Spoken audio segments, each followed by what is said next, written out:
All right, what's up, guys? We are on day 4 of our reading plan.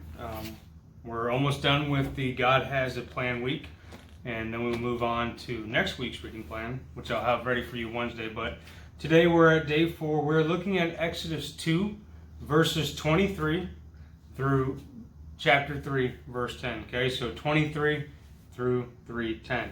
And by now we know the state of Egypt. All right, we understand the relationship between Egypt and the Hebrew people and exactly what is happening there.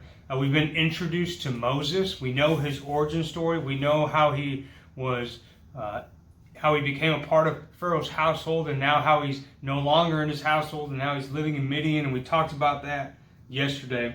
But now we really today in this reading begin the story of Exodus. Right, everything else has set the stage for it.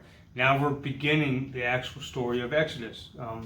What you're going to see in this reading today, God does a lot of the talking. Like, God is the one who speaks the most during this reading. I don't know if you can see it, but I highlight what God says in blue, and you can see there's a whole lot of blue today.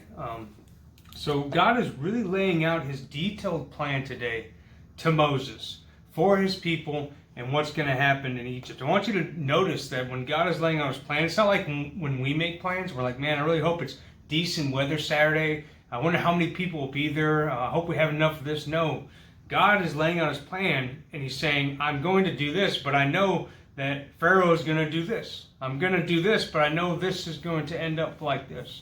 God is laying out his plan, and he's laying out the details for it and the results of it as well. God knows exactly what to expect. God has it all figured out. So I want you to consider these questions, okay? When you read those last verses in chapter 2, it really begins this dialogue for chapter 3. What is God's level of awareness concerning Israel? Like, is God caught off guard there? Was God taking a nap and then all of a sudden he realizes what's happening to his people? What is God's level of awareness concerning his people? And then as you move into chapter 3, the burning bush incident. This burning bush is probably the most recognized image that we're going to take out of Exodus 3. Once again, look at everything that's happening around it. But at the burning bush, who is this angel of the Lord? Right? Who is this angel of the Lord? We know the flaming bush, but recognize that the angel of the Lord is appearing to Moses within this burning bush.